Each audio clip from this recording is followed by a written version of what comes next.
साथियों,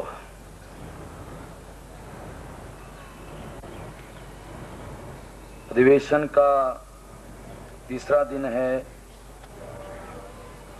और तीसरे दिन का हमारा सत्र क्रमांक 5 चल रहा है, जिसमें हमने अलग अलग तरह के विषय रखे हैं। उन विषयों में सत्र क्रमांक 5 चल रहा है और इसमें चर्चा के लिए एक बहुत ही गंभीर किस्म का विषय, ये कहा जा सकता है कि ये बहुत ही कंट्रोवर्शियल, विवादास्पद विषय कहा जा सकता है। इसको एक विषय हमने यहाँ चर्चा के लिए रखा है। विषय है आजादी का आंदोलन। आजादी का आंदोलन नहीं था,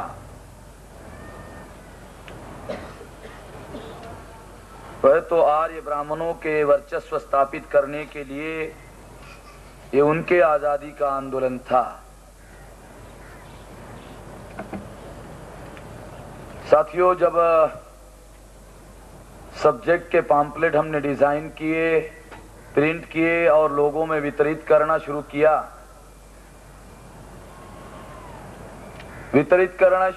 लोगों ने वितरण करने का कार्य शुरू किया। बहुत से लोगों के हाथों में जब ये पैम्फलेट पहुंचा तो लोगों को बड़ा अजीब लगा। लोगों को ये बात बड़ी अजीब लगी और ये प्रतिक्रिया होने लगी कि वामसेप के लोग पता नहीं ऐसे विषय रखते हैं जो हमें समझ में ही नहीं आते। आजादी का आंदोलन नहीं था। लोगों की ये प्रतिक्रिया,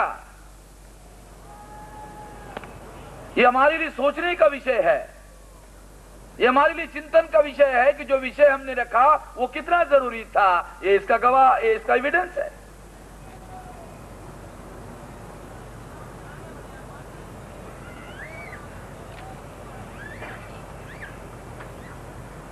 आजादी का आंदोलन नहीं था।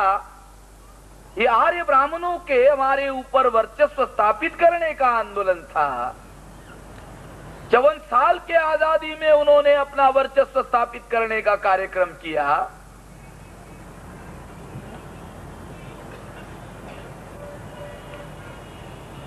ये उनके अपने आजादी का आंदोलन था, वो इससे आजाद हुए। हम आजाद नहीं हुए। मैं हमेशा ये कहता हूं कि हम आजाद नहीं हुए। आजादी हमारे लिए एक अफवाह है।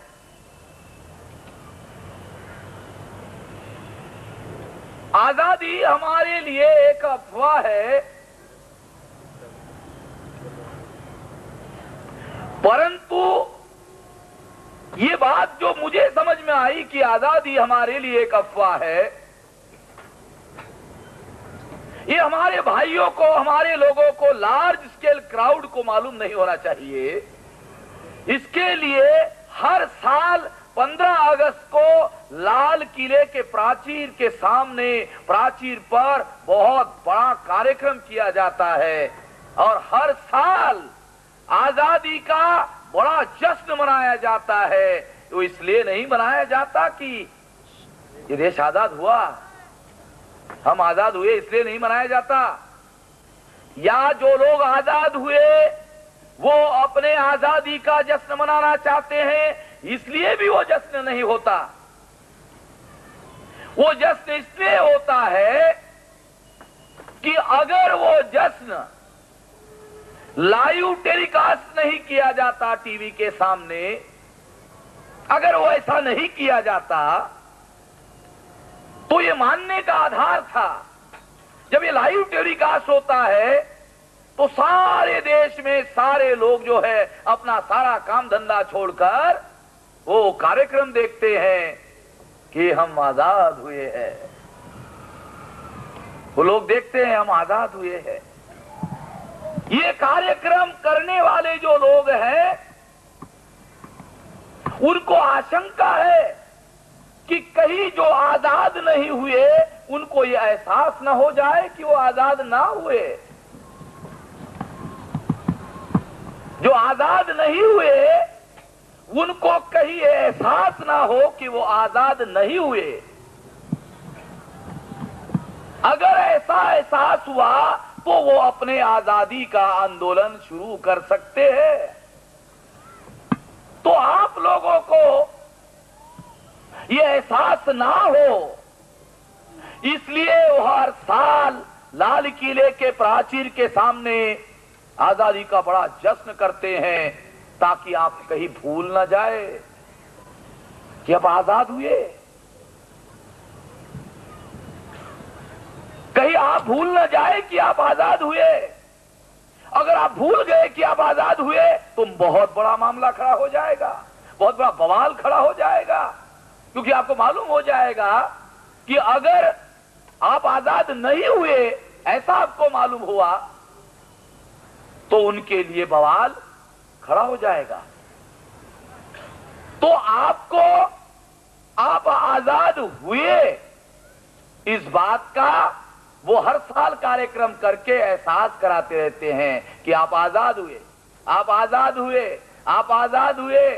साल आता है, आजाद हुए। उनको लगता है कि 11 महीने हो गए भाई, कहीं भूल न गए हो। 11 महीने बहुत समय होता है, कहीं भूल न गए हो। फिर याद देते हैं, हाँ भी आजाद हुए। फिर हमारे लोगों को साल भर वो चक्कर साला चलते रहता है, हाँ हाँ आजाद हुए। तो साथियों, ये जो विषय यहां चर्चा के लिए रखा गया है, ये कोई विषय इधर जो हमारे पॉम्पलेट में जितने विषय है ना, ये विषय जो इस देश में आने वाले समय में बहुत बड़ा आंदोलन हम खड़ा करना चाहते हैं, उसके लिए लोगों को तैयार करना चाहते हैं, उसके लिए वो मानसिक रूप से तैयार होने चाहिए। जैसा हम सोचते हैं, अगर लोगों का सोच हमारे जैसा सोच होगा तो हमारा अपना जो आंदोलन खड़ा होगा उसमें एक सोचने वालों का एक आंदोलन होता है। अगर हमारे लोग अलग सोचते और हम अलग सोचते तो फिर हमारा आंदोलन खड़ा नहीं हो सकता। हमारा सोचना और हमारे लोगों का सोचना एक जैसा होना चाहिए। अगर हमारा सोचना और हमारे लोगों का, हमारे समाज का सोचना अगर एक जैसा नहीं हुआ तो हमारा अपना आंदोलन खड़ा नहीं हो सकता। हमें अपने आजादी का आंदोलन खड़ा करना है। मैं नहीं मानता कि हम आजाद हुए, क्योंकि मैं तो यही मानता हूं कि आजादी हमारे लिए एक अफवाह है। आजादी से हम आजाद नहीं हुए, आजादी से हम आजाद नहीं हुए। आजादी हमारे लिए एक अफवाह है। मैं दूसरे कार्यक्रमों में भी ये उदाहरण देता रहा कि आजादी से हम आजाद नहीं हुए। आजादी तो हमारे लिए एक अफवाह है। और ये बात सिद्ध करने के लिए मैं केवल 2 उदाहरण आपके सामने देना चाहूंगा, जिससे आपको ये एहसास हो, पता हो कि आजादी से हम आजाद नहीं हुए। साथियों, मुझे राजकोट में संविधान स्वर्ण जयंती के संदर्भ में जाने का मौका मिला। मार्च महीने का समय था, तो वहां कुछ लोग मुझे मिलने के लिए आए और मुझे पूछने लगे कि मेश्राम जी, हम आपको कार्यक्रम में चीफ गेस्ट के तौर पर आमंत्रित करना चाहते हैं। मैंने उनको पूछा कौन सा कार्यक्रम है। उन्होंने बताया कि सामूहिक विवाह का कार्यक्रम होने जा रहा है। मैंने पूछा कौन से लोगों का सामूहिक विवाह है। उन्होंने कहा शेड्यूल कास्ट और बैकवर्ड क्लासेस के लोग, जो शेड्यूल कास्ट और बैकवर्ड क्लासेस के जो माँ बाप अपने बेटे और बेटियों की शादी नहीं लगा सकते, उनके लिए समाज ने पैसा इकट्ठा किया और पैसा इकट्ठा करके हम एक सामूहिक विवाह का कार्यक्रम करना चाहते हैं और इस कार्यक्रम में हम आपको आमंत्रित करना चाहते हैं, चीफ गेस्ट बनाना चाहते हैं। मैंने उनको पूछा, मैंने उनको बताया, जानकारी मिलते ही मैंने उनको बताया कि अगर ये शेड्यूल कास्ट और बैकवर्ड क्लासेस के लोग हैं और इन लोगों के सामूहिक विवाह का आप कार्यक्रम कर रहे हो तो मैं इस कार्यक्रम में आने के लिए तैयार नहीं हूं, मैं विलिंग नहीं हूं, मैं नहीं आने के लिए तैयार हूं। उन्होंने मुझे आग्रह किया कि आप ये अब बताना होगा आप क्यों नहीं आना। मैंने उनको बताया कि गुलामी में आजादी के पहले देश 15 अगस्त 1947 को उनके दृष्टि से जो आजाद हुआ, उसके पहले हम गुलाम थे और गरीब थे। हम गुलाम थे और गरीब थे, फिर भी अपने बेटे और बेटियों की इज्जत से शादी करने लायक थे। आप लोगों को अखबारों में शायद पढ़ने के लिए मिलता होगा कि पंजाब गवर्नमेंट ने, हरियाणा गवर्नमेंट ने, उत्तर प्रदेश गवर्नमेंट ने, राजस्थान गवर्नमेंट ने, जो माँ बाप अपने बेटे बेटियों की शादी नहीं लगा सकते, उनके लिए सरकार ने प्रोविजन किया कि वो अपने बेटे और बेटियों की शादी कर सके। इसलिए सरकार उनको 2000, 3000 या 5000 रुपया देगी। आजादी के 54 साल बाद सरकारों ने प्रोविजन किया। आजादी के पहले हम गरीब थे, गुलाम थे, कोई जानकारी अवेलेबल नहीं है, उपलब्ध नहीं है कि उस समय सामूहिक विवाह होते थे, नहीं होते थे। लोग गुलाम थे, गरीब थे, फिर भी अपने बेटे और बेटियों की इज्जत से शादी लगाते थे। आजादी मिली, 5 साल हुए, 10 साल हुए, 25 साल हुए, 40 साल हुए, 50 साल हुए, 54 साल हुए। एक चमत्कार हो गया। जो आजादी के पहले गुलाम था, गरीब था, जो आजादी के पहले गुलाम था, गरीब था, फिर भी अपने बेटे और बेटियों की इज्जत से शादी करने लायक था, वो आजादी के 54 साल बाद अपने बेटे और बेटियों की शादी करने लायक ही नहीं रहा। अगर वो लायक रहा होता तो सामूहिक विवाह करने की जरूरत नहीं आन पड़ती। राज्य सरकारों को अपने बेटे बेटियों की शादी कराने के लिए मदद देने की प्लानिंग बनानी नहीं पड़ती। 54 साल बाद क्या सिद्ध करता है ये उदाहरण? आजादी से हम आजाद हुए, ये सिद्ध करता है? नहीं, आजादी से हम आजाद नहीं हुए। आजादी तो हमारे लिए एक अफवाह है, यही सिद्ध करता है। इस उदाहरण से बात सिद्ध हो जाती है, पर्याप्त रूप से सिद्ध होती है, परंतु फिर भी एक उदाहरण मैं आपको देना चाहूंगा।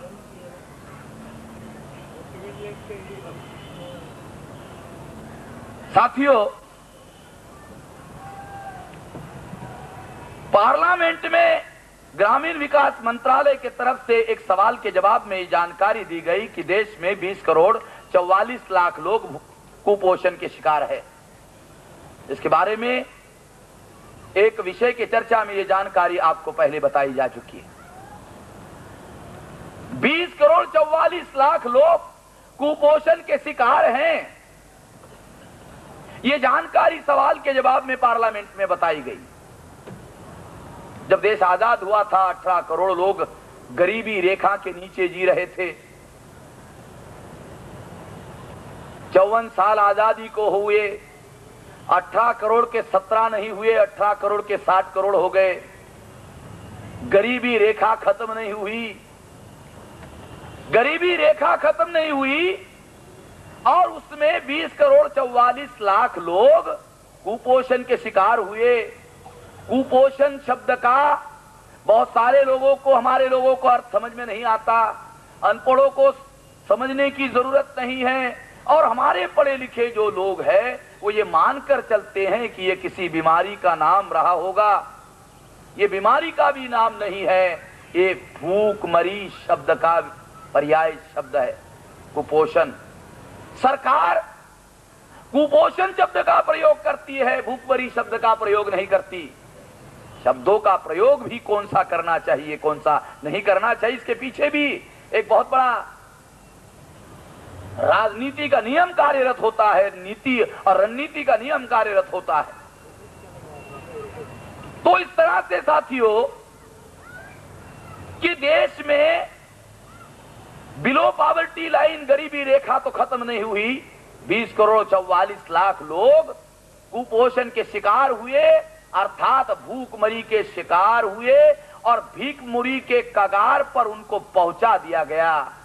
अंग्रेज भी हमारा इतना सत्यानाश नहीं कर सके। अंग्रेज भी हमारा इतना सत्यानाश नहीं कर पाए थे जितना सत्यानाश 54 साल की आजादी में हमारा हुआ। क्या सिद्ध होता है? आंकड़े स्वयं अपनी कहानी कहते हैं। आंकड़ों पर बहुत ज्यादा बृहद टिप्पणी करने की जरूरत नहीं है। आंकड़े स्वयं अपनी कहानी कहते हैं। इससे केवल यही सिद्ध होता है कि आजादी से वो आजाद हुए, हम नहीं। आजादी से वो आजाद हुए, हम नहीं। आजादी तो हमारे लिए एक अफवाह है, यही सिद्ध होता है। यही वजह थी, यही कारण था। आजादी के आंदोलन में आंदोलन चलते वक्त गांधी जी कहा करते थे, अंग्रेजों की सत्ता है, पावर उनके हाथ में है, पैसा उनके हाथ में है, देश आजाद होने दो, सरकार हमारी बनने दो, सत्ता हमारी आने दो। तो गांधी जी कहा करते थे क्या होगा? आखिरी आदमी का कल्याण होगा। पता नहीं साला वो आखिरी आदमी कहाँ गायब हो गया है, पता ही नहीं चल रहा। बाबा साहब अम्बेडकर ये सारी बात जानते थे। वो समझते थे कि आजादी का आंदोलन नहीं है। वो ये जानते थे। आप लोगों को, उत्तर भारत के लोगों को या महाराष्ट्र के बाहर के लोगों को, बाबा साहब अम्बेडकर ने उस समय मराठी में जो अखबार चलाए थे, वैश्विक भारत के अखबार के एक एडिटोरियल टाइटल में, मैं सारा एडिटोरियल आपको बताना नहीं चाहता, उसका एविडेंस के तौर पर, गवाह के तौर पर आपको बताना चाहता हूं। उन्होंने एक एडिटोरियल लिखा है। उस एडिटोरियल का टाइटल है, केवल टाइटल बताता हूं, मराठी में जो लिखा हुआ है उसका हिंदी अनुवाद बताता हूं आपको। मराठी में उन्होंने कहा था, पारतंत्र्यामध्ये ज्यांच्या आम्हाला बाता सहन होत नाही, स्वातंत्र्यामध्ये त्यांच्या आम्हाला लाथा खाव्या लागणार। हिंदी में इसका अनुवाद है, गुलामी में जिनकी हम बातें सहन नहीं करते, आजादी में उनकी लाठें खानी होगी। ये टाइटल, सारे एडिटोरियल में बहुत लंबी बातें लिखी है, मैं उन लंबी बातों में नहीं जाना चाहता। एक टाइटल, ये टाइटल अपने आप में यह सिद्ध करता है कि बाबा साहब अम्बेडकर का आजादी के आंदोलन में यकीन नहीं था, विश्वास नहीं था। अगर वो विश्वास होता तो वो ऐसा नहीं लिखते। अगर उन्होंने ऐसा लिखा तो सिद्ध होता है उनका यकीन नहीं था, विश्वास नहीं था। और इसी वजह से बाबा साहब अम्बेडकर ने गांधी जी को एक सवाल पूछा। क्या सवाल पूछा? कहा गांधी जी, बाबा साहब अम्बेडकर ने उनको पूछा कि मैं एक सवाल पूछना चाहता हूं, और यह सवाल भी मैं इसलिए पूछना चाहता हूं कि गांधी जी, आप नैतिकता की बड़ी बड़ी बातें करते हो, नैतिकता का बड़ा ढोल और ढोंग पीटते हो, इसलिए ये सवाल मैं पूछ रहा हूं, अन्यथा ये सवाल भी मैं पूछने वाला नहीं था। आप जो नैतिकता का ढोल पीटते हो, इस वजह से मैं ये सवाल पूछ रहा हूं। क्या सवाल पूछा उन्होंने? सवाल पूछा, गांधी जी, आप और आपके लोगों ने, आपके धर्मशास्त्रों ने, आपने हमें गुलाम बनाया, आपके धर्मशास्त्रों ने हमें गुलाम बनाया, आप लोगों ने हमें गुलाम बनाया, आप लोगों ने, आपके धर्मशास्त्रों ने हमें गुलाम बनाया, और आप अपने आजादी की बात कर रहे हो। आप लोगों ने गुलाम हमको बनाया और आप अपने आजादी की बात कर रहे हो। अरे पहले हमको आजाद करते, फिर अपने आजादी की बात करते। पहले हमको आजाद करते, फिर अपने आजादी की बात करते। अगर ऐसा करते तो नैतिक होता, क्योंकि आप बड़ी नैतिकता की बात करते हैं, बड़ा नैतिक होता। ये जो सवाल बाबा साहब अम्बेडकर ने गांधी जी को पूछा, गांधी जी बड़े चतुर थे। और वो चतुर क्यों थे? क्योंकि वो बनिया थे। बनिया बड़ा चतुर होता है। और ये जो बनिया शब्द बना है, ये कैसे बना है? बनाने वाला बनिया, जो लोगों तो बनाता है वो बनिया, बेवकूफ बनाता है उसको बनिया।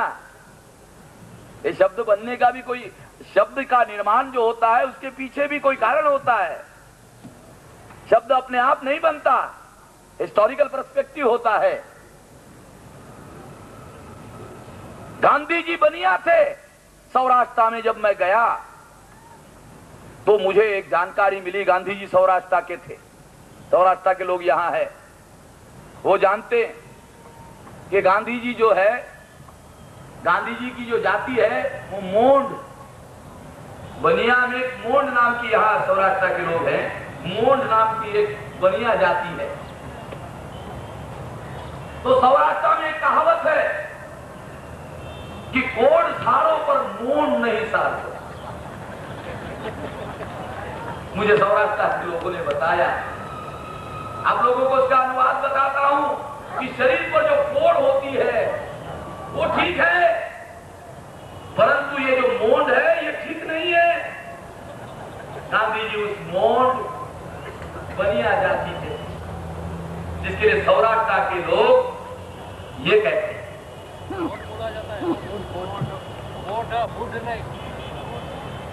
खाना मात्रा और उच्चारण जो है उसका कोई मीनिंग नहीं है भाई। अगर आप समझदार हो तो समझ लो। तो इस तरह से गांधी जी बनिया थे और उसमें एक और खतरनाक बात, तो बैरिस्टर थे, वाला डबल मामला। एक तो बनिया थे, उसमें बैरिस्टर थे।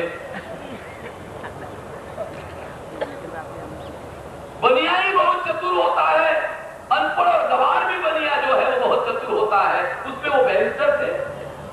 बड़ी चतुराई पूर्ण ढंग से गांधी जी ने बाबा साहब अम्बेडकर के सवाल का जवाब दिया और कहा कि अम्बेडकर, मैं जब अंग्रेजों का गुलाम हूं भाई, मैं तुमको कैसे आजाद कर सकता हूं?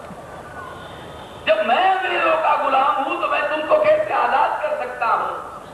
पहले मैं आजाद हो जाऊं, फिर न मैं तुम्हारे आजादी के बारे में सोचूंगा, थोड़ा सहानुभूति पूर्वक सोचूंगा। बड़े ही चतुराई पूर्ण ढंग से गांधी जी ने जवाब दिया, परंतु ये जवाब महापंडित बाबा साहब अम्बेडकर के सामने दिखने वाला नहीं था। उन्होंने इस जवाब पर प्रति सवाल पूछा और पूछा कि गांधी जी, आप अंग्रेजों के गुलाम हो और हम तुम्हारे गुलाम। आप अंग्रेजों के गुलाम हो, हम तुम्हारे गुलाम। इसका मतलब यह हुआ हम गुलामों के गुलाम। इसका मतलब यह हुआ हम गुलामों के गुलाम। अगर हम गुलामों के गुलाम हुए तो आप हमारे मालिक हुए। अगर आप हमारे मालिक हुए तो दुनिया के इतिहास में जो मालिक होता है वो अपने अधीनस्थ को आजाद करने का अधिकारी होता है। परंतु ऐसे नहीं हुआ, परंतु ऐसे नहीं हुआ। आजादी से वो आजाद हुए, आजादी से वो आजाद हुए, आजादी से वो आजाद हुए। उन्होंने अपनी आजादी, अपने आजादी के आंदोलन से हासिल की। 1942 को जब उन्होंने चले जाओ का नारा लगाया, गांधी जी ने 1942 को नारा लगाया, चले जाओ, वो गए, चले जाओ, क्विट इंडिया।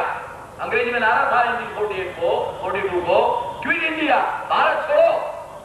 चर्चिल प्रधानमंत्री थे। चर्चिल ने गांधी जी को पूछा कि गांधी जी किसको चले जाने के लिए कह रहे हो?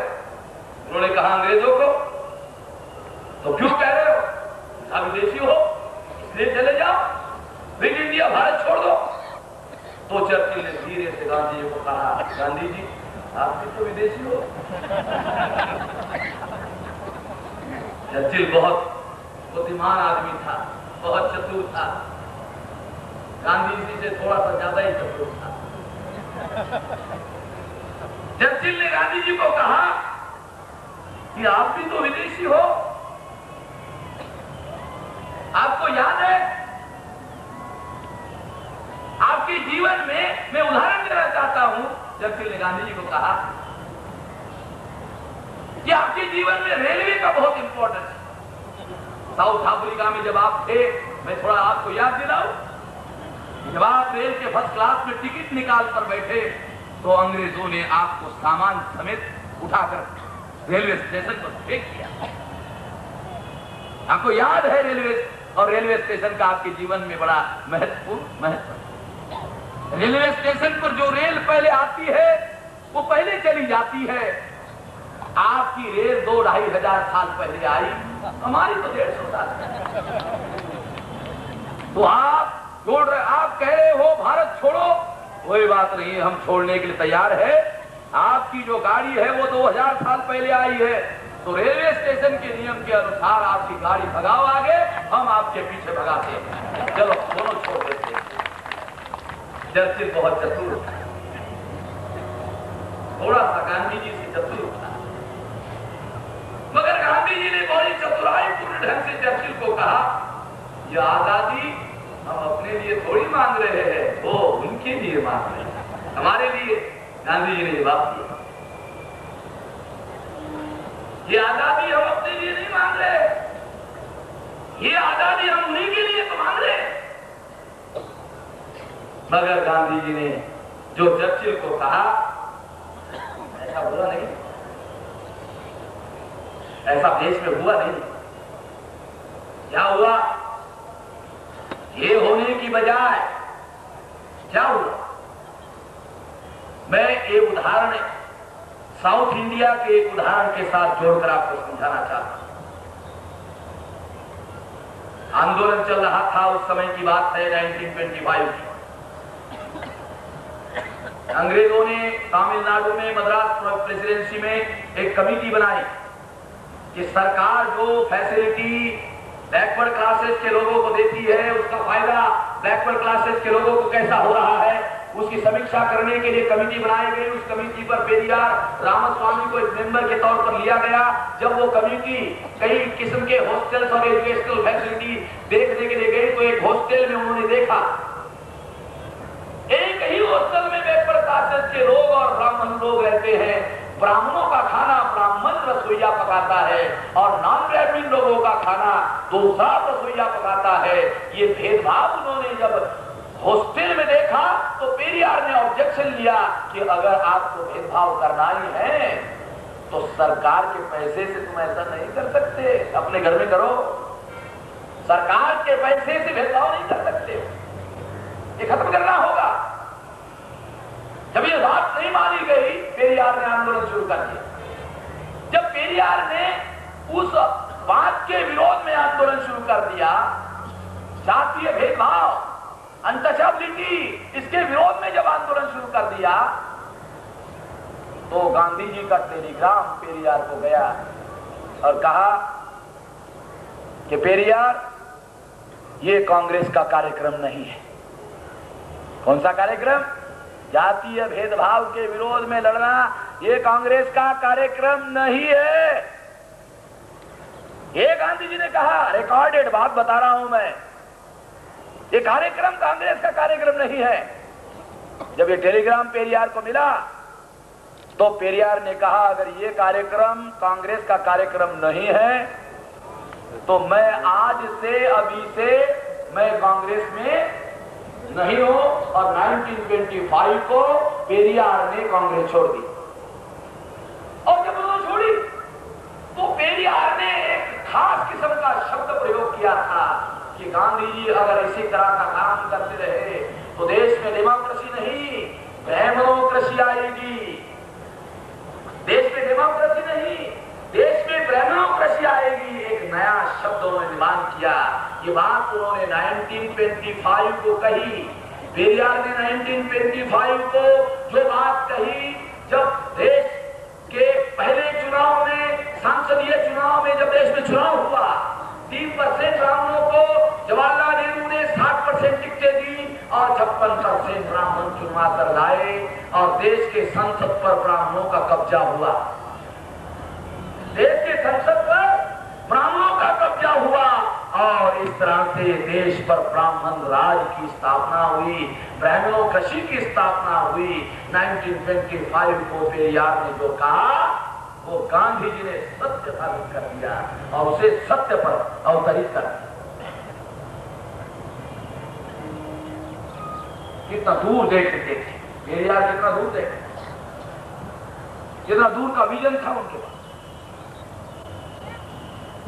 और इस तरह से ये जो ब्राह्मण राज की स्थापना हुई, ये सोचने का मामला है, ये बहुत गंभीर मामला है।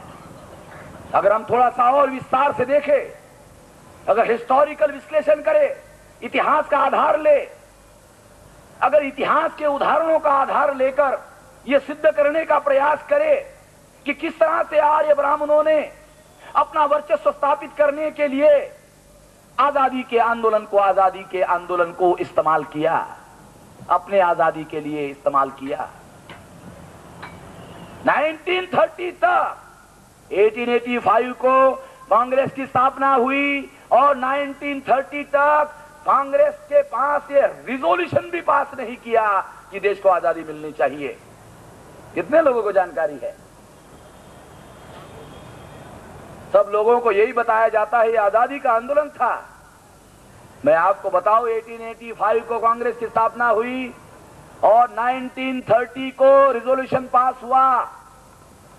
आजादी का 45 साल बाद, कांग्रेस की स्थापना के 45 साल बाद पहली बार ये रिजोल्यूशन पास हुआ आजादी का। 1930 में रिकॉर्डेड बात बता रहा हूं, रिजोल्यूशन तक कांग्रेस ने आजादी का पास नहीं किया था एक कागज पर। अगर ये हिस्ट्री है, अगर ये इतिहास है, हिस्टोरिकल फैक्ट है, तो निश्चित रूप से हमको ये इन सारी चीजों का विश्लेषण इतिहास के परिप्रेक्ष्य में, इतिहास के संदर्भ में देखना होगा, समझना होगा। अगर ये देखा जाए, उदाहरण के लिए देखा जाए कि किस तरह से ये इतिहास दो ढंग से, दो तरीके से, एक तो गांधी जी भारत के राजनीति में आने के पहले अगर ये देखा जाए तो 1916 को गांधी जी साउथ अफ्रीका से भारत में आए। 1916 को गांधी जी 1916 को भारत में आए। उस समय कांग्रेस पर बाल गंगाधर तिलक का कब्जा था। उस बाल गंगाधर तिलक का, जिसके बारे में आप लोगों को केवल मात्र एक जानकारी है, स्वराज्य हमारा जन्म सिद्ध अधिकार है और हम उसे लेकर रहेंगे, केवल इतनी ही जानकारी है। परंतु मैं आप लोगों को यह जानकारी देना चाहता हूं कि बाल गंगाधर तिलक ने पब्लिक मीटिंग में यह स्टेटमेंट दिया है और यह स्टेटमेंट उनके केसरी नाम के पेपर में छपा है। क्या कहा था उन्होंने? कहा था कि तेली को संसद में जाकर क्या तेल निकालना है और कुनबी को, कुनभटों को संसद में जाकर क्या हल चलाना है और दर्जी को संसद में जाकर क्या कपड़े सिलाना है। एक एक जाति का नाम लेकर पब्लिक मीटिंग में, घर में नहीं, गुप्त मीटिंग में नहीं, पब्लिक मीटिंग में कहा। अगर पब्लिक मीटिंग में यह कहा कि बैकवर्ड क्लासेस के लोग, अछूतों का तो बाल गंगाधर तिलक ने नाम भी नहीं लिया। अछूतों को तो वो नाम लेने लायक भी नहीं समझते थे कि इसका सालों का नाम लेना भी फालतू है। शायद बाल गंगाधर तिलक को लगता होगा कि अगर मैं अपने जबान में अछूतों का नाम लूंगा तो मेरा जबान भी अपवित्र हो जाएगी। उन्होंने हमारा नाम, अछूतों का नाम लेना भी गवारा नहीं समझा। मगर जिन बैकवर्ड क्लासेस के बारे में, आज जिनको हम बैकवर्ड क्लास कहते हैं, उसके बारे में उन्होंने कहा ये वो वर्षन है। क्योंकि आप लोगों को केवल एक ही बात मालूम है, स्वराज्य हमारा जन्म सिद्ध अधिकार है और हम उसे लेकर रहेंगे, इतना ही मालूम है। आप लोगों को यह मालूम नहीं है। क्या मालूम नहीं है कि ये उन्होंने कहा, बाल गंगाधर तिलक ने ये कहा। अगर ये कहा तो स्वराज्य मेरा जन्म सिद्ध अधिकार है और हम उसे लेकर रहेंगे, ये स्टेटमेंट और जो मैं कह रहा हूं ये स्टेटमेंट अगर दोनों को मिलाकर एक जगह देख लो तो स्वराज्य मेरा जन्म सिद्ध अधिकार है, ये जो सेंटेंस है इसका अर्थ बदल जाता है। इसका क्या अर्थ बदल जाता है? इसका अर्थ बदल जाता है स्वराज्य सवर्णों का अर्थात ब्राह्मणों का राज्य लाना, ये हमारा जन्म सिद्ध अधिकार है। ये उसका मीनिंग होता है। चीजों को संदर्भ में जोड़कर देखोगे तो शब्दों का शब्दार्थ अलग होता है और शब्दों का भावार्थ अलग होता है। इतिहास के साथ जोड़कर देखोगे तो उसका मीनिंग समझ में आता है, अर्थ समझ में आता है। इसलिए ये जो स्वराज्य का, और ये भी बड़ी अजीब बात है, ये जो स्वराज्य है जिसको बाल गंगाधर तिलक अंग्रेजी में होम रूल कहते थे, होम रूल। होम रूल का मतलब समझते हो? तो तिलक कहा करते थे, तिलक के शब्द है लिखे हुए रिकॉर्ड में, कि देश में रानी का राज बना रहे, इसमें हमारा कोई ऑब्जेक्शन नहीं है। महान देशभक्त हमारे ऊपर आरोप करते रहते हैं कि इन्होंने आजादी के आंदोलन में ये नहीं किया, वो नहीं किया, वो नहीं किया। उसके शब्द बता रहा हूं मैं आपको। देश में रानी का राज ही बना रहे, इसके लिए हमारा कोई ऑब्जेक्शन नहीं है, परंतु हमको भी थोड़ा थोड़ा हिस्सा जो है, थोड़ा शेयर हमको भी मिले। अगर थोड़ा हमको भी मिले, हाँ, ये होम रूल है। ये उसके होम रूल की व्याख्या है। हमारे लोग इतिहास को सही ढंग से पढ़ते नहीं है, ठीक से पढ़ते नहीं है, समझते नहीं है। एक तो पढ़ते नहीं है, जो पढ़ते हैं वो ठीक से समझते नहीं है, और जो समझते हैं वो लोगों को बताते नहीं है।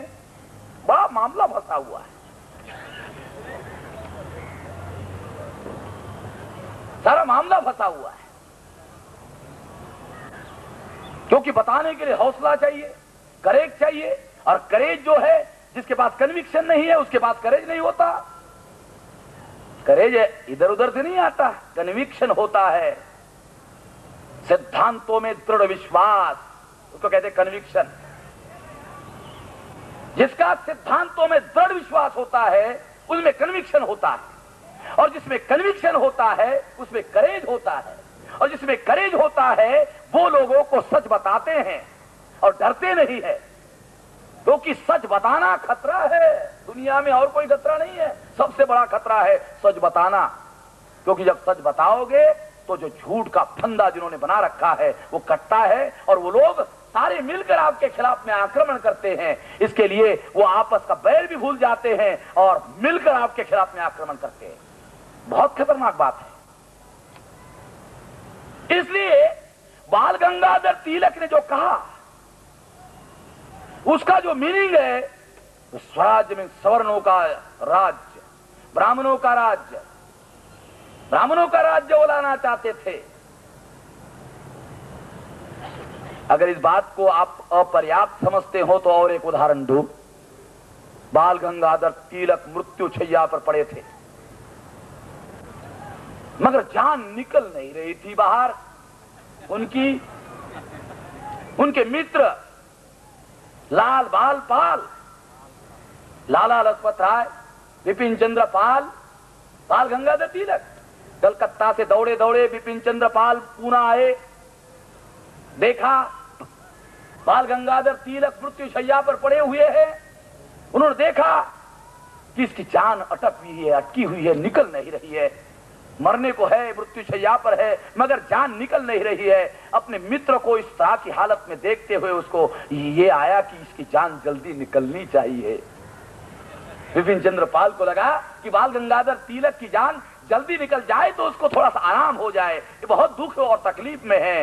तो उसने बाल गंगाधर तिलक के नजदीक जाकर कहा, तिलक जी आप चिंता मत करो, आपके सपनों का भारत हम बना कर रहेंगे। कौन से सपनों का भारत? तो जो अर्धमूर्छित अवस्था में था, बाल गंगाधर तिलक अर्धमूर्छित अवस्था में था, पूर्ण जागृत नहीं था। तो उसने उठने के लिए इशारा किया, उसको उठ कर बिठाया गया। तो उसने कहा बिपिन चंद्र पाल को, तो क्या पेशवाओं का राज आएगा? जब आदमी शराब पीता है तो उसके दिमाग पर उसका नियंत्रण नहीं रहता है। जब नियंत्रण नहीं रहता है तो जो उसको नहीं बोलना चाहिए वो भी वो बोल जाता है, जो सच छुपा हुआ है वो भी वो बोल देता है। इसी तरह से अर्धमूर्छित अवस्था में बाल गंगाधर तिलक थे। उनके दिमाग में एक बात थी कि अंग्रेजों ने पेशवाओं का राज समाप्त किया। आपके जानकारी के लिए बताऊं, ब्राह्मणों की जो बहुत सारी उपजातियां होती हैं, उसमें पेशवा जिस उपजाति के ब्राह्मण थे उस उपजाति के तिलक ब्राह्मण थे। इसलिए अंग्रेजों ने पेशवाओं का राज खत्म कर दिया। इसका बाल गंगाधर तिलक को व्यक्तिगत रंज था। देश गुलाम हुआ, ये हुआ, इसका रंज नहीं था। ब्राह्मणों का राज खत्म किया। ये रंज था, व्यक्तिगत रंज था, जातिगत रंज था कि अंग्रेजों ने अपने जाति का राज लाया, हमारा राज नहीं लाया, हमारा राज खत्म कर दिया। वो तो जो महार सेना थी उन्होंने ब्राह्मणों का बुड़खात पातर मराठी में हमारे कहा जाता है, खत्म कर दिया। जिनको उन्होंने छूने से इनकार कर दिया, अंग्रेजों ने उनको तलवार हाथ में थमाई, बंदूक हाथ में थमाए, जालों का जड़ समेत साफ कर दिया। आज भी पूना के पास 22 किलोमीटर के अंतर पर जाओ, वो जहां लड़ाई हुई थी वहां अंग्रेजों ने स्मारक खड़ा रखा है महारों का, जो वहां लड़ते लड़ते मर गए और अंग्रेजों का राज स्थापित करने के लिए कामयाब हुए। हमें इस बात का गर्व नहीं है कि अंग्रेजों का राज उन्होंने स्थापित किया, हमें इस बात का गर्व है कि जिन्होंने हमें गुलाम बनाया उनको हमने सालों को मट्टी में मिला दिया।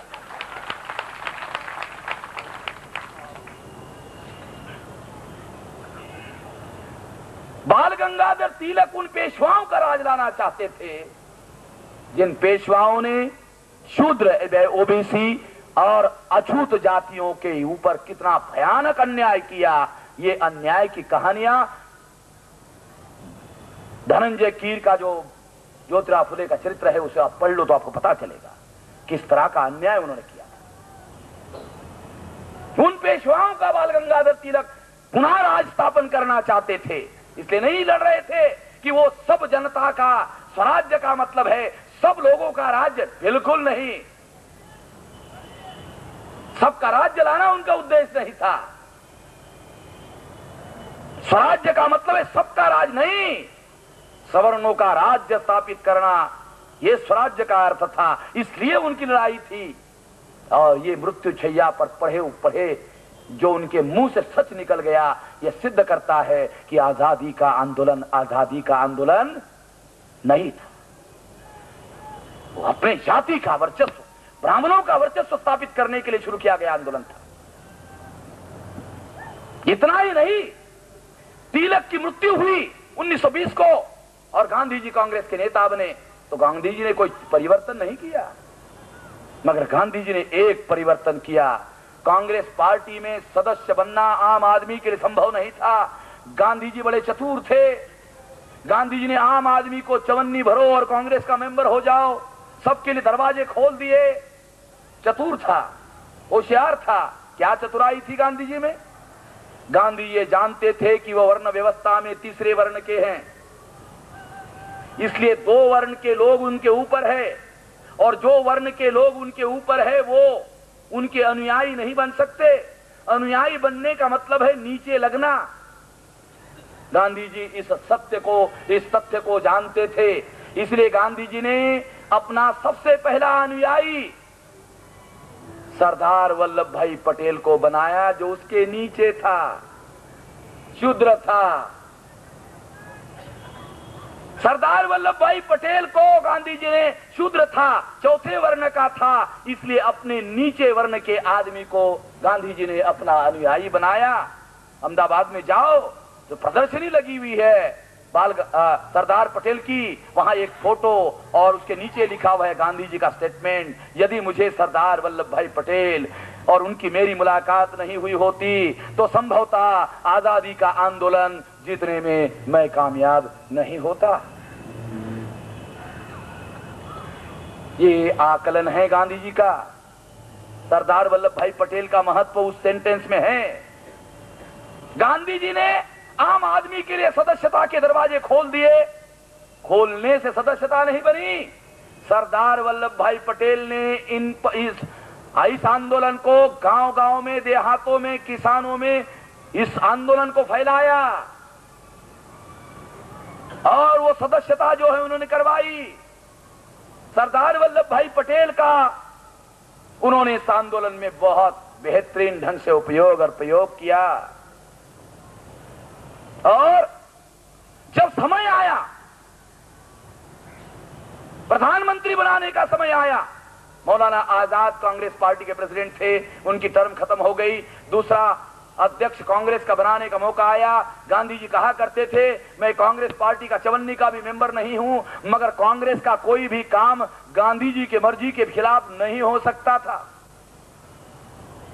कांग्रेस पार्टी का प्रेसिडेंट चुनना था, मीटिंग हो रही थी, कांग्रेस वर्किंग कमेटी की मीटिंग चल रही है और गांधी जी के पास कागज पहुंचे। गांधी जी ने पढ़कर सुनाया कि हमारी कांग्रेस पार्टी की 14 शाखाएं देश में कार्यरत है, राज्य स्तर की, और सारे के सारे राज्य शाखाओं के लोगों ने मिलकर अनोनिमसली रिजोल्यूशन पास किया कि सरदार वल्लभ भाई पटेल को कांग्रेस पार्टी का प्रेसिडेंट बनाया जाए, क्योंकि कांग्रेस पार्टी के वर्किंग कमेटी ने रिजोल्यूशन पहले ही पास कर दिया था कि जो कांग्रेस पार्टी का प्रेसिडेंट होगा वही देश का प्रधानमंत्री होगा। ये रिजोल्यूशन पहले ही पास हो गया था और 14 स्टेट के लोगों ने रिकमेंडेशन किया कि सरदार पटेल को कांग्रेस पार्टी का प्रेसिडेंट बनाया जाए, इट मीन्स उसको प्रधानमंत्री बनाया जाए। ये रिजोल्यूशन की कॉपियां ये रिजोल्यूशन की कॉपियां गांधी जी ने कांग्रेस वर्किंग कमेटी में पढ़कर सुनाई। तो इधर बाजू में जवाहरलाल जी बैठे थे, इधर सरदार वल्लभ भाई पटेल बैठे थे। गांधी जी ने जवाहरलाल नेहरू की तरफ देखकर कहा कि 14 स्टेट के लोग अनोनिमसली सरदार वल्लभ भाई पटेल को कांग्रेस पार्टी का प्रेसिडेंट बनाना चाहते हैं और कांग्रेस वर्किंग कमेटी के सिंगल मेंबर जेबी कृपलानी, उनका प्रस्ताव आया, एक आदमी वर्किंग कमेटी का जवाहरलाल नेहरू को कांग्रेस का प्रेसिडेंट बनाना चाहते, एक सिंगल। कितने लोकप्रिय थे जवाहरलाल जी, अंदाजा कर सकते हो आप। एक कांग्रेस वर्किंग कमेटी का आदमी ने उनका नाम प्रपोज किया। ये बात गांधी जी ने वर्किंग कमेटी के सामने रखी और जवाहरलाल जी जो बाजू में बैठे थे उनको पूछा, जवाहरलाल जी इस पर आपकी क्या प्रतिक्रिया है? जवाहरलाल जी मौन हो गए। जवाहरलाल जी मौन हो गए। उन्होंने गांधी जी का ही हथियार, मौनम सर्वार्थ साधनम, मौन को गांधी जी ने हथियार बनाया था। जब गांधी जी को बोलना खतरनाक लगता था तब गांधी जी मौन धारण कर लेते थे, और जब बोलना होता था, मौन में भी बोलना होता था, तो वो स्लेट लेते थे और स्लेट पर चौक से लिखते थे कि मुझे कलम चाहिए, मुझे 2 गिलास पानी चाहिए, मुझे ये चाहिए। अब ये तो भी बोलना ही हो ना, ढोंग था, पाखंड था। मगर गांधी जी को लगता था कि अगर बोलना खतरनाक है तो मौन ठीक है, बोलना बंद। ये जो हथियार गांधी जी ने डेवलप किया था, इस हथियार का जवाहरलाल जी ने भी लोगा कि मुझे अब मौका आया है, मौन का उपयोग करना चाहिए। जवाहरलाल जी मौन हो गए। जवाहरलाल जी ने कुछ भी नहीं बोला और गांधी जी ने सब सुन लिया। आश्चर्य, जवाहरलाल जी कुछ भी नहीं बोले और गांधी जी ने सब कुछ सुन लिया। क्यों सुन लिया? क्योंकि गांधी जी का ये हथियार था, मौनम सर्वार्थ साधनम। मौन एक हथियार है।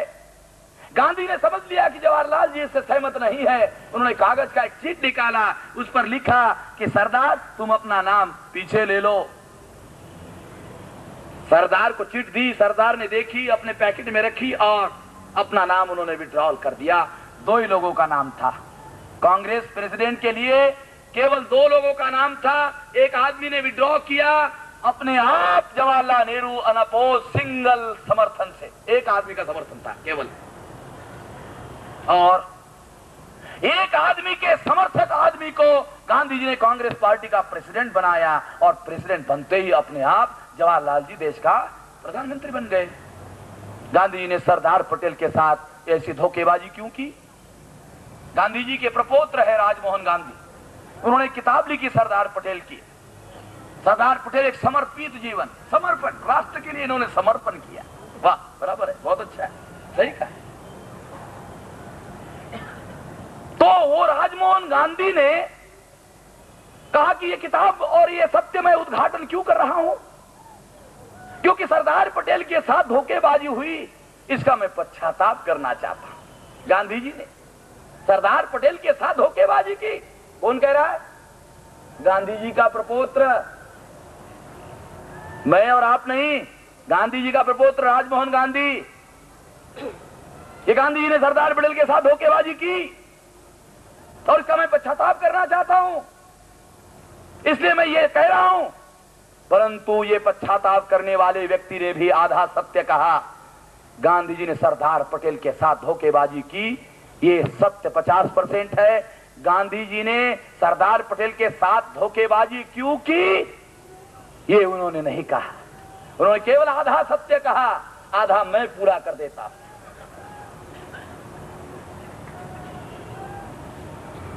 गांधी जी ने सरदार वल्लभ भाई पटेल को प्रधानमंत्री इसलिए नहीं बनने दिया कि सरदार पटेल शूद्र थे। सरदार पटेल शूद्र थे, इसलिए सरदार पटेल को गांधी जी ने प्रधानमंत्री नहीं बनने दिया। ये क्या सिद्ध करता है? ये गांधी जी आर्य ब्राह्मणों का स्वराज्य चाहते थे, उनका वर्चस्व चाहते थे।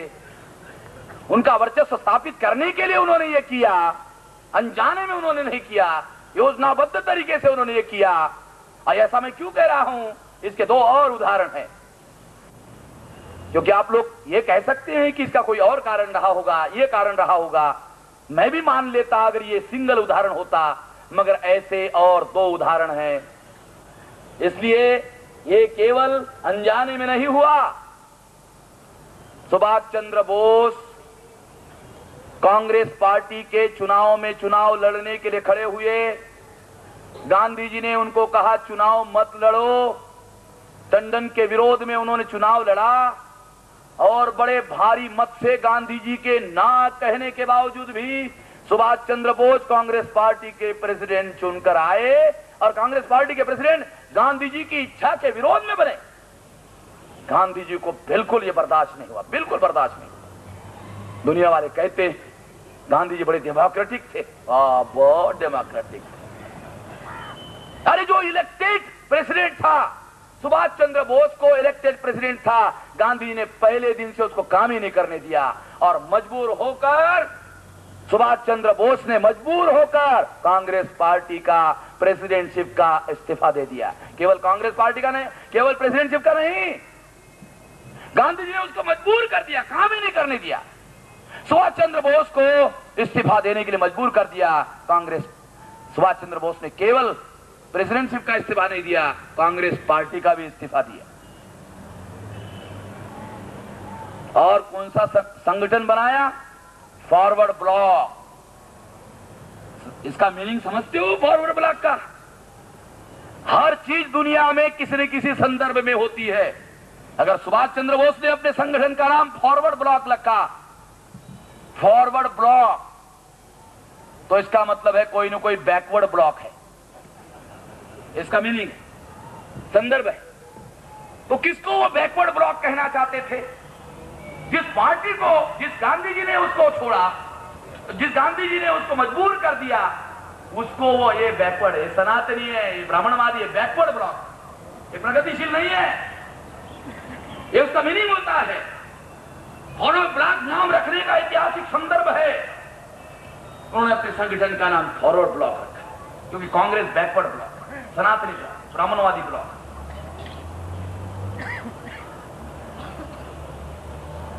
सुभाष चंद्र बोस को कांग्रेस पार्टी के प्रेसिडेंट से इस्तीफा देने के लिए गांधी जी ने क्यों मजबूर किया?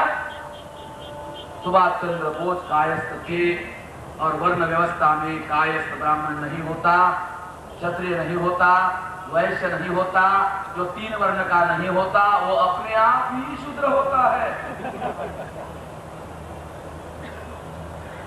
सुभाष चंद्र बोस वर्ण व्यवस्था में 4थे वर्ण का था और इसलिए सुभाष चंद्र बोस को कांग्रेस पार्टी के प्रेसिडेंटशिप से गांधी जी ने बुरी अपमानित करके उसको हटाया। तो ये उदाहरण केवल सरदार पटेल के साथ नहीं, ये उदाहरण ये सिद्ध करता है कि मैं कोई दुर्भावनाओं से प्रेरित होकर विश्लेषण नहीं कर रहा हूं। ऐसे उदाहरण, ये दूसरा उदाहरण है। और दूसरा उदाहरण से भी अगर आपको संतुष्टि नहीं होती है। तुम्हें और तीसरा देना चाहता हूं। सीपीएन बिहार की मंत्रिमंडल का गठन हुआ, बाला साहब खेर नाम का ब्राह्मण उसका मुख्यमंत्री बनाया गया। वो गांधी जी का परम भक्त था और उसने अपनी भोज नाम के एक अछूत को अपने मंत्रिमंडल में मंत्री बनाया। गांधी जी को पता चला तो उनके शरीर में आग लग गई। किसी ने ताली लगाई नहीं थी, मगर आग जरूर लग गई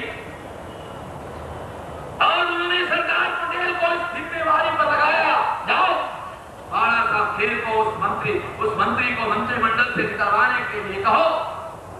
सरदार पटेल ने बाला साहब खेर को कहा, उसको मंत्रिमंडल से निकालो।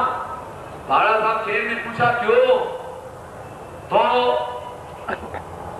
कारण बताएंगे तो उन्होंने कहा भी मैंने कोई कर्म न किया, मैं तो गांधी जी की सामाजिक न्याय की नीति पर अमल कर रहा हूं। तो गांधी जी ने उसको कहा, गधे, ये मैं कहने के लिए कहता हूं, अमल करने के लिए मैंने कहा क्या? अब लोग कहने से ही बेवकूफ बनते हैं, तो अमल करने की जरूरत है क्या? मैंने तो अमल करने के लिए नहीं कहा, क्यों अमल किया? उसने मानने से इनकार कर दिया। क्या निर्णय लिया गांधी जी ने? उसको मुख्यमंत्री पद से हटा दिया। क्या सिद्ध होता है? गांधी जी आजादी का आंदोलन चलाने वाले जो लोग हैं, योजनाबद्ध तरीके से एक व्यू रचना के तहत वो इस विषय पर काम कर रहे थे कि आजादी का जो आंदोलन है वो ब्राह्मणों का वर्चस्व स्थापित करने का आंदोलन होना चाहिए। इसके लिए योजनाबद्ध तरीके से गांधी जी काम कर रहे थे और यही वजह है कि अदर बैकवर्ड क्लासेस के लोगों को जब संविधान सभा का निर्माण हुआ तो संविधान सभा में नॉट ए सिंगल वन, एक भी आदमी को कांग्रेस पार्टी के तरफ से संविधान सभा में कांग्रेस ने भेजा। कांग्रेस ने एक भी अदर बैकवर्ड क्लास का आदमी संविधान सभा पर जाने नहीं दिया। अदर बैकवर्ड क्लासेस के लोग गांधी जी को अपना मसीहा मानते थे, गांधी जी पर उन्होंने विश्वास किया। अगर विश्वास किया तो विश्वासघात नहीं होना चाहिए था। गांधी ने उनके साथ विश्वासघात किया। संविधान सभा में एक भी आदमी कांग्रेस की तरफ से ओबीसी को रिप्रेजेंटेशन गांधी ने नहीं दिया। इसका परिणाम हुआ, संविधान लिखने का जब काम शुरू हुआ तो ओबीसी का रिप्रेजेंटेशन संविधान सभा में न होने की वजह से बाबा साहब अम्बेडकर को अदर बैकवर्ड क्लासेस की लड़ाई संविधान सभा में, बाबा साहब अम्बेडकर को ओबीसी की लड़ाई संविधान सभा में लड़ी। और इसके तहत बाबा साहब अम्बेडकर ने अदर बैकवर्ड क्लासेस के लिए 340 आर्टिकल के तहत रिजर्वेशन का अधिकार अदर बैकवर्ड क्लासेस के लोगों को उपलब्ध हो, इसके लिए प्रोविजन किया। अदर बैकवर्ड क्लासेस के साथ कांग्रेस के लोगों ने जो गद्दारी और धोखेबाजी और विश्वासघात किया, परिणाम क्या हुआ? 16 नवंबर 92 को रिजर्वेशन का अधिकार ओबीसी को मिला। 92 को ओबीसी को रिजर्वेशन का अधिकार मिला और 91 से एलपीजी शुरू हुआ। आरक्षण खत्म करने का कार्यक्रम 1 साल पहले शुरू हुआ और बाद में आरक्षण का अधिकार दिया। चलाकी, होशियारी। 91 में लिबरलाइजेशन, प्राइवेटाइजेशन शुरू किया और 92 16 नवंबर 92 को रिजर्वेशन का अधिकार ओबीसी को सुप्रीम कोर्ट ने फैसला दिया और दिया। 17 अगस्त 1932 को अनुसूचित जाति जनजाति के लोगों को आरक्षण का अधिकार मिला, क्योंकि 17 अगस्त 1932 को कम्युनल अवार्ड डिक्लेयर हुआ और इस कम्युनल अवार्ड के अनुसूचित जाति जनजाति के लोगों को आरक्षण का अधिकार मिला और 16 नवंबर 92 को ओबीसी को अधिकार मिला। 60 साल का अंतर है, ओबीसी को 60 साल बाद अधिकार मिला। ये परिणाम ओबीसी ने गांधी जी पर विश्वास किया और गांधी जी ने और कांग्रेस ने उनके साथ विश्वासघात किया। इसका परिणाम था। ये उदाहरण इस बात को सिद्ध करता है कि आजादी का आंदोलन योजनाबद्ध तरीके से सवर्णों का वर्चस्व, ब्राह्मणों का वर्चस्व स्थापित करने के लिए सुनियोजित तरीके से किया, योजनाबद्ध तरीके से किया। ये उदाहरण बात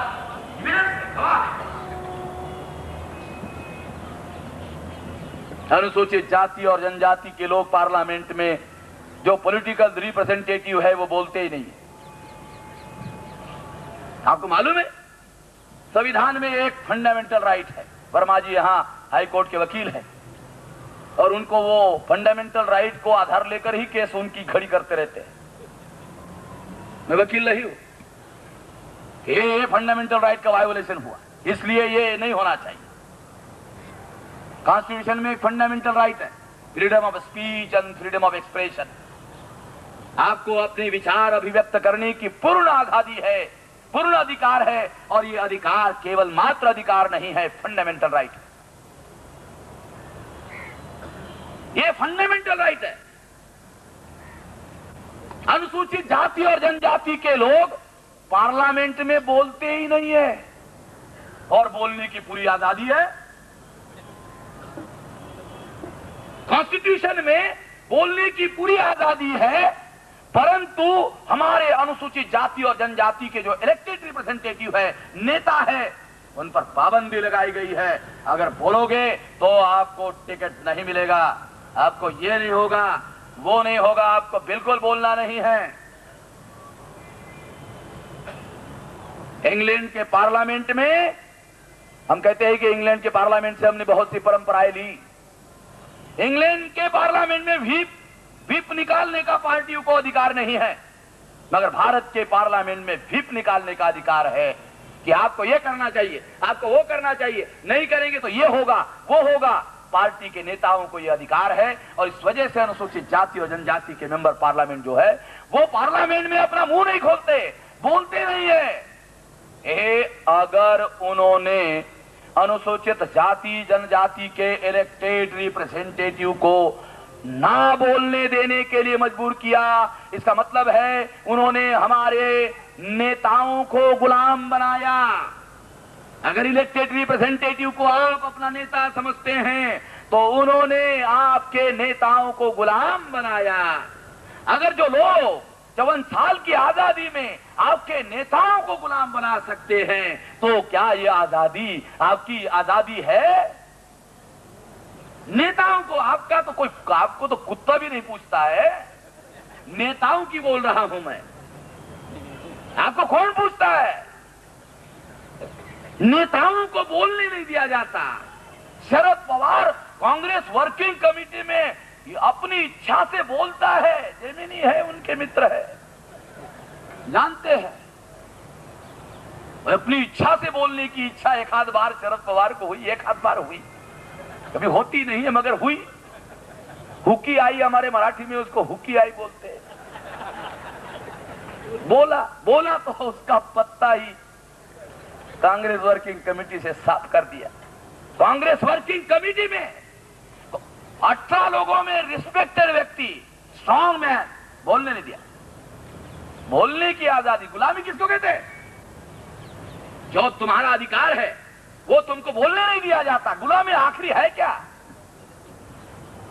इससे प्रमाणित होता है आजादी का आंदोलन हमारे आजादी का आंदोलन नहीं है, उनके आजादी का आंदोलन है। जो अंग्रेजों के समय में जो ब्राह्मण, ये बात मैं आपको बताऊं, 81 में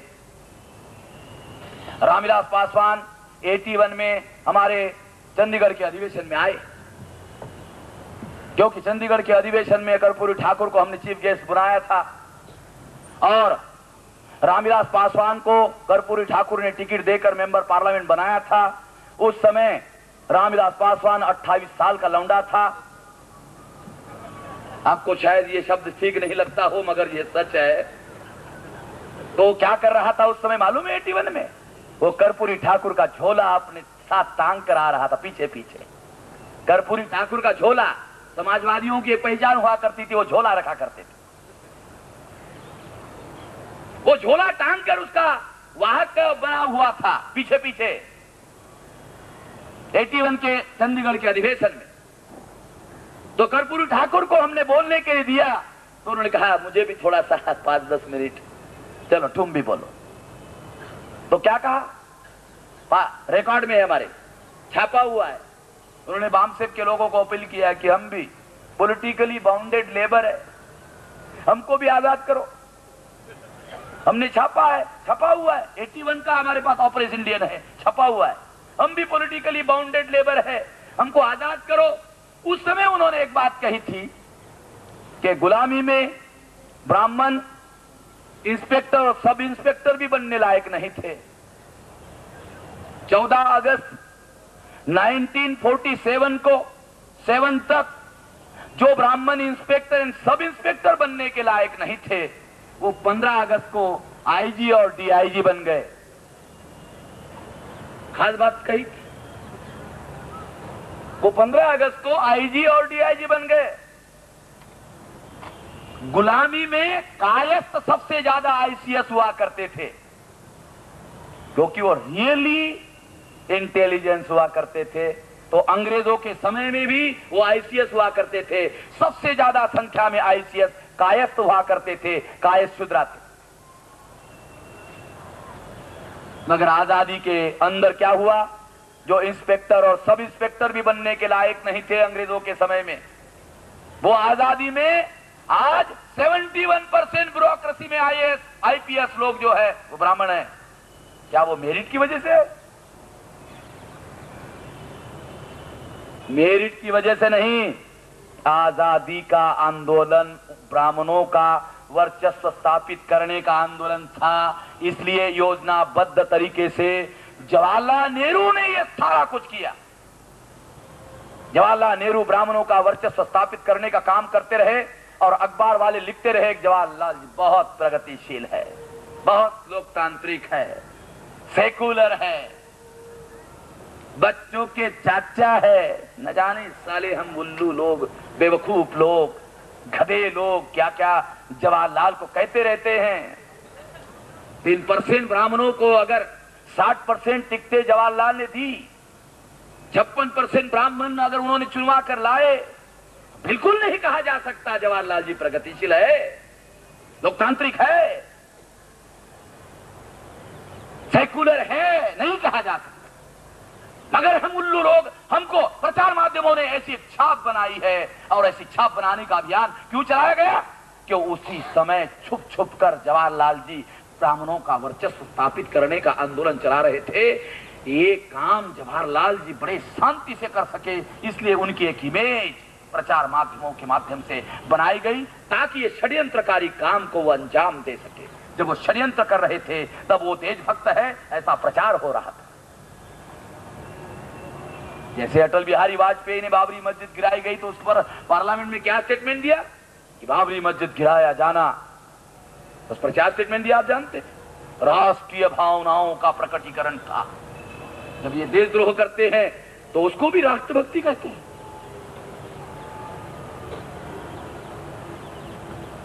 तो ये जो षड्यंत्रकारी कार्य हो रहा था, उसी समय जो ये कार्य कर रहे थे उसके लिए एक इमेज बनाने का कार्य चल रहा था, ताकि वो काम जो षड्यंत्रकारी काम है उसको अंजाम दिया जा सके। तो साथियों, आजादी का जो आंदोलन था वो आजादी का आंदोलन नहीं था। ये ब्राह्मणों का आजादी के आंदोलन में वर्चस्व स्थापित करने का आंदोलन था। आखिरी उदाहरण देकर मैं अपनी बात समाप्त करना चाहूंगा। अनुसूचित जाति और जनजाति के लोगों को जॉइंट इलेक्टोरेट में चुनाव लड़ना पड़ता है, और ये जॉइंट इलेक्टोरेट गांधी जी की वजह से हुआ। आप जानते हो ये जॉइंट इलेक्टोरेट का कितना भयानक परिणाम हुआ। आप सुनकर हैरान हो जाओगे, सभ्य समाज बिल्कुल इस पर यकीन नहीं कर सकता, इतना भयानक परिणाम हुआ। दुनिया वाले ये कहते हैं, या दुनिया में जाकर हमारे देश के नेता कहते हैं कि हमारे देश में लोकतंत्र है, लोकतांत्रिक व्यवस्था है और व्यवस्था के तहत निर्णय होते हैं, फैसले होते हैं। वास्तव में अगर ऐसा हुआ होता तो हमें कोई इतराज नहीं था। अगर ऐसा हुआ होता बिल्कुल हमें कोई इतराज नहीं था, परंतु ऐसा बिल्कुल नहीं होता जैसा वो कहते हैं। दुनिया में जाकर, बाहर जाकर कहते हैं भारत में लोकतंत्र नाम की कोई चीज नहीं है। जॉइंट इलेक्टोरेट के तहत हम जिनको चुनना चाहते हैं चुन नहीं सकते, और हम जिनको चुनना नहीं चाहते हम उनको हरा नहीं सकते। हम जिनको चुनना चाहते हैं उनको चुन नहीं सकते, हम जिनको हराना चाहते हैं हम उनको बिल्कुल हरा नहीं सकते।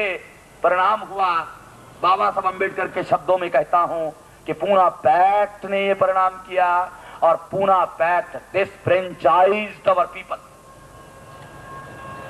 पता नहीं हमारे लोगों को ये बात जो मैं कह रहा हूं समझ में भी आ रही या नहीं आ रही। कितनी भयानक बात है। लोकतंत्र एक आशा है, आम आदमी के लिए लोकतंत्र एक आशा है।